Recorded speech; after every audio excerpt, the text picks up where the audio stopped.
नमस्कार, स्वागत है आप सभी का सी न्यूज भारत में। मैं हूं आपके साथ ज्योति श्रीवास्तव। वक्त हो चुका है बुलेटिन का, तो आइए शुरू करते हैं बड़ी और खास खबरों का सिलसिला।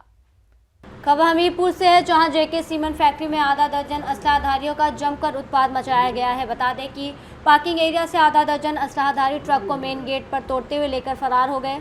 ट्रक ले जाने वाले दबंग आरोपी जिले के पुलिस अफसर का रिश्तेदार बताया जा रहा है। दबंगों ने जेके सीमेंट फैक्ट्री के गेट में तैनात सुरक्षा कर्मियों के कनपट्टी में असलाहा रखकर ट्रक को बाहर निकाला। जेके सीमेंट फैक्ट्री के कर्मियों द्वारा ट्रक के नंबर प्लेट सहित दस्तावेजों का फर्जी होने के चलते ट्रक को पार्किंग में पार्क कराया गया था। वहीं जेके सीमेंट फैक्ट्री के प्रबंधक द्वारा थाने में तहरीर दी गई है। थाना सुमेरपुर पुलिस फैक्ट्री में लगे सीसीटीवी फुटेज के आधार पर जांच में जुटी है। महेंद्र प्रताप, क्या घटना हुई आपको? हम जेके सीमेंट के सिक्योरिटी गार्ड हैं। कल परसों के दिन रात 10:15 बजे एक गाड़ी आई, दूसरे नंबर प्लेट में थी और हमने उसकी जांच पड़ताल की। उस कागज फर्जी पाए गए और इतने बीच में हम लोग अपना एंट्री कर रहे थे, मिलान कर रहे थे, तो 6-7 गुंडे आए। 2 लोग मुझे पकड़ लिया, 4 लोग मेरे साथी को पकड़ लिया, कट्टा लगा दिया उसमें। अब गेट तोड़ते हुए गाड़ी भगा ले गए, दूसरी नंबर प्लेट लगा के। कैसे शक हुआ आप लोगों को दूसरी नंबर प्लेट की गाड़ी? हमने कागजों की जांच की तो हमें शंका हुई। 33 नंबर मिलाया और सब कागज चेक किए कौन लोग थे? और 6-7 लोग थे। अब ये जानकारी नहीं कौन लोग थे। क्या नाम है आपका? बलबीर यादव। क्या करते हो आप? सर सिक्योरिटी में। क्या हुआ था? सर उस सेकंड गेट में एंट्री कर रहे थे गाड़ियों के, तो एक गाड़ी बिना नंबर प्लेट के, 33 नंबर उसका दूसरा था, वो अंदर एक गाड़ी थी। कुछ लोग आए, वो लमसम 6-7 लोग थे। हम 2 साथी थे, हम थे, एक हमारा एक और साथी था। वो गेट के पास था, हम थोड़ा गेट से हटके थे, वहीं पे गाड़ियों की एंट्री कर रहे थे। तो वो लोग आए, गेट खोलने लगे, तो जो हमारा दूसरा साथी था वो गेट रोका कि क्यों खोल रहे हो, जब तक उधर से अंदर से गाड़ी वो ले आए। तो मैं उठ के जाने लगा उनके पास, तो वो लोगों ने हमको भी दबा लिया, हमको दबा के हमको सड़क के उस पार ले जा रहे थे। फिर हम हल्ला मारने की कोशिश की, मेरा मुंह दबा दिया, पीछे से मेरे तमंचा लगा दिया। बोले गाली देने लगे, बोले आवाज नहीं निकालना, नहीं अभी यहाँ ठोंक दूंगा। इतने में उनकी गाड़ी निकली है, तेजी से उसमें गेट में टक्कर मारा, गेट का कुंडा हट गया। फिर उसके बाद डिवाइडर जो था रेलिंग तोड़ दिया, सामने से गाड़ी लेके निकल गए। फिर सर हमने अपने यहाँ के सुपरवाइजर सर थे, उनको सूचना दी, अंदर के जो हमारे अधिकारी सीनियर थे उनको सूचना दी। वो लोग हमीरपुर से सीनू संवाददाता जितेंद्र की रिपोर्ट।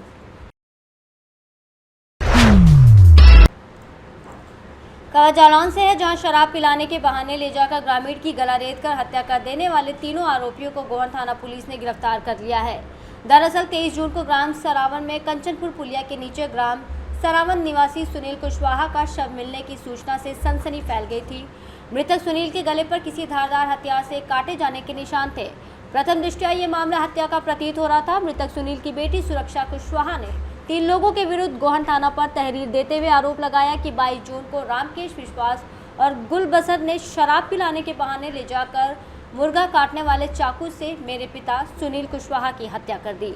प्राप्त तहरीर के आधार पर गोहन थाना पुलिस ने मुकदमा पंजीकृत कर आरोपियों की तलाश शुरू कर दी थी। पुलिस अधीक्षक जालौन डॉक्टर दुर्गेश कुमार और अपर पुलिस अधीक्षक जालौन के निर्देशानुसार क्षेत्राधिकारी माधवगढ़ राम सिंह के निर्देशन में थाना अध्यक्ष गोहन सतीश कुमार ने आरोपियों की तलाश में मुखबिरों का जाल फैलाया। परिणाम स्वरूप पुलिस को सूचना प्राप्त हुई थी कि घटना के तीनों हत्या आरोपी सरावन श्रमदान से हदरुक जाने वाली रोड पर बुंदेलखंड एक्सप्रेस अंडरपास के पास छिपे बैठे हैं। सूचना पाकर थाना प्रभारी सतीश कुमार, मुख्य आरक्षी धीरेन्द्र कुमार, आरक्षी आकाश कुमार, अरविंद कुमार, राम कुशवाहा ने बताए गए स्थान पर घेरा डालकर तीनों आरोपियों को गिरफ्तार किया। अभियुक्तों के कब्जे से खून से सनी, छुरी और रक्त रंजित एक शॉट बरामद की गई। पुलिस ने गिरफ्तार अभियुक्तों के विरुद्ध वैधानिक कार्रवाई करने के उपरांत न्यायालय में प्रस्तुत किया है। सर मड़ोरा गांव के पास एक शव मिला था, जिसके बाद पुलिस ने 3 आरोपी को पकड़ा है। क्या है पूरी जानकारी? जी, ये 23/6/2025 के दिन एक शव कंचनपुरा पुलिया के पास मिला था। इस सूचना पर जब थाना गोहन पुलिस व क्षेत्राधिकारी मैं माधवगढ़ मौके पर पहुँचे, तो शव की शिनाख्त कराई गई। शिनाख्त उपरांत जो मृतक थे उनके परिजनों ने आरोप लगाया कि 3 लोगों के साथ वो अंतिम बार देखे गए थे। जब इसकी और तहकीकात की गई, छानबीन की गई, तो इसमें ये तथ्य प्रकाश में आया कि इसमें रामकेश, विश्वास और गुलबसर, इन तीनों द्वारा ये घटना कारित की गई। इसके बाद तीनों को कार्रवाई कर दी गई सर। क्या उनके पास से क्या बरामद किया गया सर अभी? जी, इनके पास से एक आला कत्ल नाजायज छुरी जिसमें रक्त रंजित थी वो, और एक टी-शर्ट इनके पास से बरामद हुई। जालौन से सीनू संवाददाता निखिल की रिपोर्ट। खबर लखीमपुर से है, जहां पलिया नगर के साइन होटल में भाजपा नेता रवि गुप्ता की अगुवाई में पत्रकार सम्मेलन का आयोजन किया गया, जिसमें पलिया नगर के सभी पत्रकार शामिल हुए।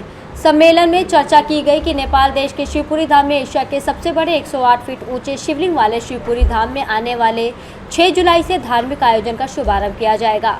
पत्रकार वार्ता के दौरान भारत के विभिन्न प्रदेश, लखीमपुर जनपद सहित पलिया के क्षेत्रवासियों को मीडिया के माध्यम से आमंत्रित करने का संदेश दिया गया। भाजपा नेता रवि गुप्ता ने ज़्यादा से ज़्यादा संख्या में शिवपुरी धाम पहुंचने का भक्तजनों से आह्वान किया। इस मौके पर सभी पत्रकारों का आयोजन मंडली ने भगवान पशुपतिनाथ के रुद्राक्ष की माला पहनाकर स्वागत किया। रवि गुप्ता ने नेपाल से आए सभी अतिथियों और पत्रकारों का अंग वस्त्र ओढ़ाकर स्वागत किया। इस दौरान आयोजक जनों ने नेपाल के प्रमुख उद्योगपति शुभ ठाकुर, धनगढ़ी कैलाली के पूर्व मेयर नृप और कार्यक्रम के प्रमुख संकल्पकर्ता पंडित सत्यराज अवस्थी, बेड़ा बाबा मंदिर ट्रस्ट के पूर्व अध्यक्ष पद्मराज जोशी मौजूद रहे। तुलसी पत्र से भगवान शालिग्राम का पूजन होगा, और जो अर्चना होता है, जैसे भगवान जगन्नाथपुरी में आप दर्शन करने गए हों, वह तुलसी से जिस प्रकार अर्चन होता है उसी प्रकार के 1.25 लाख तुलसी पत्र से दैनिक अर्चन होगा। और जैसे ही अर्चन होगा, हमारे जिस दिन 1.25 करोड़ पहुँचेगा 4 महीने में, उस दिन भगवान का शालिग्राम पूजन अग्रसर होगा। और 11 करोड़ दीप प्रज्वलित होगा, एक बत्ती हाथ से बनवाई जाएगी और 11 करोड़ दीप प्रज्वलन इस कार्यक्रम में होगा। और 1.25 करोड़ बिलपत्र से भगवान भोलेनाथ का महारुद्री अभिषेक होगा। रुद्री के कई प्रकार होते हैं, षडंग रुद्री, नमक समक रुद्री और पुनः लघु रुद्री, महारुद्री करके होते हैं। लगभग हमारे 121 × 11 आवृत्ति रुद्री के होती हैं, जो दैनिक एक लघु रुद्री होगी, 11 आवृत्ति दैनिक होंगी और पुनः 4 महीने। लखीमपुर खीरी से सीनू संवाददाता प्रशांत मिश्रा की रिपोर्ट।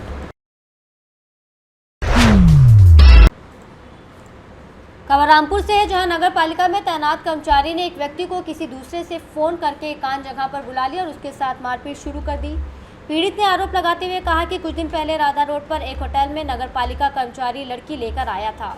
इसका खुलासा तब हुआ जब वो मौजूद मीडिया कर्मियों से बात की तो पता चला कि नगर पालिका में तैनात कर्मचारी लड़की होटल के अंदर है। कहीं से नगर पालिका में तैनात कर्मचारियों ने मीडिया कर्मियों से बात करके देख लिया, जिसके बाद मुझे फ़ोन करके एकांत जगह पर बुला लिया और मेरे साथ मारपीट की। प्रार्थना पत्र मेरे द्वारा थानागंज में दिया गया था, लेकिन पुलिस ने कोई कार्रवाई नहीं की। लगातार थाने के चक्कर लगाने के बाद भी आरोपियों के खिलाफ कोई कार्रवाई नहीं की गई, जिसके बाद पीड़ित ने पुलिस अधीक्षक से न्याय की गुहार लगाई है। तेज बोलो, कहाँ के निवासी हैं? मैं जुम्मा कॉलोनी का निवासी हूँ, लेकिन मैं अलग कहीं रहता हूँ। अच्छा।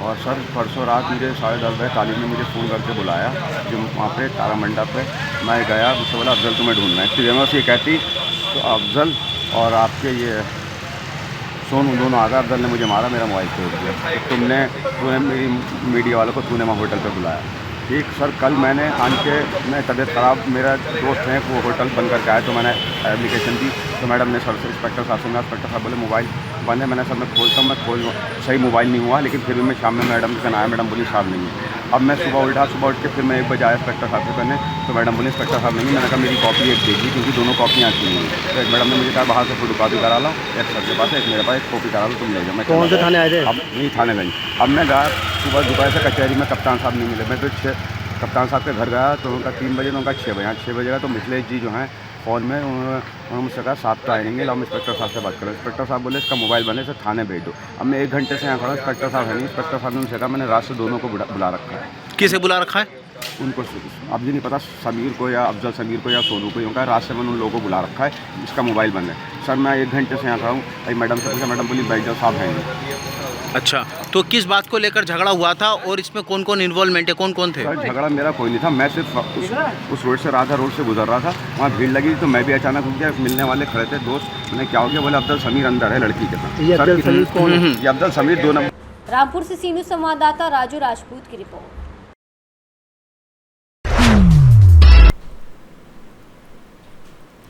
सोनभद्र के रॉबर्ट्सगंज कोतवाली क्षेत्र के खनन बैरियर के पास पॉलिटेक्निक कॉलेज लिंक रोड पर दशरथ सिंह नाम के परिवहनकर्ता को खनन अधिकारी की बुलेरो ने टक्कर मार दी, जिससे वो गंभीर रूप से घायल हो गया। वहां मौजूद कॉलेज के छात्रों की मदद से एम्बुलेंस द्वारा जिला अस्पताल भेजा गया, जहां प्राथमिक उपचार के बाद वाराणसी ट्रॉमा सेंटर रेफर कर दिया गया। प्रत्यक्षदर्शियों का कहना है कि उस समय खनन अधिकारी शैलेंद्र सिंह भी गाड़ी में मौजूद थे। घटना में घायल परिवहनकर्ता के भाई राहुल कुमार ने बताया कि हमारा भाई दशरथ कुमार पॉलिटेक्निक कॉलेज की ओर जा रहा था, जिसे पीछे से खनन अधिकारी ने अपने वाहन द्वारा जानबूझकर धक्का मारा गया। बहरहाल पूरे मामले को लेकर जब हमने खनन अधिकारी से संपर्क कर जानकारी लेने का प्रयास किया तो उनका फ़ोन नहीं उठा। वहीं संबंध में एएसपी अनिल कुमार की ओर से दी गई जानकारी में बताया कि खनन अधिकारी की तहरीर के आधार पर थाना रॉबर्ट्सगंज में अवैध रूप से खनन संबंधित बिना परमिट की गाड़ियों को पास कराने के संबंध में संबंधित धाराओं में केस दर्ज किया जा रहा है। इस संबंध में एएसपी अनिल कुमार ने और क्या कुछ बताया, सुनिए। आपका गणेश शुक्ला जी, अभी एक एक्सीडेंट हुआ है आपके कॉलेज के आसपास में, आपने देखा है क्या? जी सर। कब हुआ ये? ये अभी लगभग 2 बजे के आसपास। कैसे हुआ, आपने क्या देखा? जी ये 46-36 एक गाड़ी थी जिसका। कौन गाड़ी थी वो? बोलेरो। हाँ। तो धक्का मारा तो हम लोग आ रहे थे सामने से, फिर हम लोग आए। हाँ? वो हम लोग को देखा, फिर हम लोग बोले कि इसको लेके चलो। हाँ? तो लेके गया नहीं, तुरंत बैठ करके सब लोग भाग गए। बोलेरो में जितने थे 3-4 लोग थे, चारों लोग भाग गए। बोलेरो में कोई वर्दी में भी दिखा, होमगार्ड सिपाही कोई था? नहीं, वर्दी में कोई नहीं। अच्छा, कुछ लिखा था बोलेरो पे जो आपको याद हो? हाँ, उत्तर प्रदेश सरकार लिखा। अच्छा, गाड़ी का नंबर क्या था? 4636। तो फिर जिनका एक्सीडेंट हुआ वो अस्पताल कैसे आए? आप लोग लाए, कौन लाया? एम्बुलेंस आया था। एम्बुलेंस को कौन बुलाया था? हाँ, हम ही लोग बुलाए थे। अच्छा, ठीक। अभी एक दुर्घटना हुई है, नाम आ रहा है उसमें, किसका कैसे हुआ? इसमें ये है सर कि यहाँ का खाना अधिकारी जिले सोनभद्र जिले का, जो जिसका नाम शैलेंद्र कुमार सिंह है। हाँ। वो एकदम आपराधिक प्रवृत्ति का है। हाँ। जितने मतलब अवांछनीय यहाँ पर वो हो रहा है उसको तो छोड़ दीजिए, अभी फिलहाल का जो मैटर है। हाँ। उसमें वो मतलब लड़का जो है हमारा भाई, वो पॉलिटेक्निक में मतलब आराम से बताइए, जिनका एक्सीडेंट हुआ है वो कौन है? वो हमारे भाई हैं, दशरथ कुमार नाम है। अच्छा, कैसे हुआ? वो अंदर जा रहा था, ये पीछे से उसको जाके धक्का मारे हैं। तो उनको धक्का क्यों मारे, कैसे, मतलब क्या कारण था? वो मतलब पैदल जा रहा था, कारण वो ही समझे, मतलब आपराधिक प्रवृत्ति का आदमी है। क्या आप लोग परिवहन, मतलब आप लोग की गाड़ी वाड़ी चलती है क्या? गाड़ी नहीं, वो मतलब चलती है। हाँ। लेकिन वो जा रहा था, उसके पीछे वो मतलब वो गाड़ी चलाते हैं या उनकी खुद की गाड़ी है? वो मतलब गाड़ी चलवाते हैं। आप गाड़ी चलवाते हैं? तो खाना अधिकारी ने जानबूझ के मारा? जानबूझ के धक्का मारा। कैसे आप कह सकते हैं ये बात? अरे हम नहीं है, कम से कम 50 लोग उसको देखे हैं। तो उसके बाद क्या हुआ? उसके बाद वहाँ से फिर फोन किया गया, हम लोग घर से गए हैं। हाँ। उसको लेकर यहाँ पर आए। खाना अधिकारी फिर कहाँ चले गए? खाना अधिकारी उसको धक्का मारने के बाद सीधे ऊपर गया अपने ऑफिस में। एक घटना कहाँ पे हुई है, एग्जैक्ट पॉइंट क्या है? पॉलिटेक्निक वाली रोड में हुआ है, मतलब इसी वाराणसी शक्तिनगर हाईवे पे। जी। कितने बजे घटना है ये? अरे करीब अभी से 1 घंटा पहले का। जिनका एक्सीडेंट हुआ है उनका नाम क्या है? उसका सबसे ज्यादा उसमें मतलब वो है उसका ड्राइवर विकास कुमार, जिसका नाम आशीष कुमार। सॉरी, किसका ड्राइवर है? आशीष खाना अधिकारी का। और जिनका एक्सीडेंट हुआ है उनका नाम क्या है? आपके भाई का क्या नाम है? दशरथ कुमार। दशरथ कुमार। उसका गाड़ी नंबर बताइए। उसका गाड़ी नंबर 4636 है। खाना अधिकारी का? तो कौन बताया कि खाना अधिकारी ने ही धक्का मारा, ये बात कैसे पता चला? अरे फोन आया, वहाँ पे 50 लोग हैं। आपको अगर मतलब प्रत्यक्षदर्शी जो चाहिए वो सब आपको बताएंगे। वहाँ कोई प्रत्यक्षदर्शी यहाँ आया है? 50 लोग सब यहीं पे आए हुए हैं। अच्छा, ठीक। आज दोपहर लगभग 2 बजे लोढ़ी स्थित खनन बैरियर पर खनन अधिकारी द्वारा खनन की गाड़ियों की रूटीन चेकिंग की जा रही थी। उसी समय एक युवक जो अवैध रूप से ओवरलोडेड और बिना परमिट की गाड़ियों को पास करवाने का काम करता है, खनन अधिकारी को देखकर भागा और गाड़ी से टकराकर गिर गया। घायल को इलाज हेतु अस्पताल में भर्ती कराया गया है। युवक के ऊपर थाना रॉबर्ट्सगंज में खनन संबंधी 3 मुकदमे पहले से ही पंजीकृत हैं।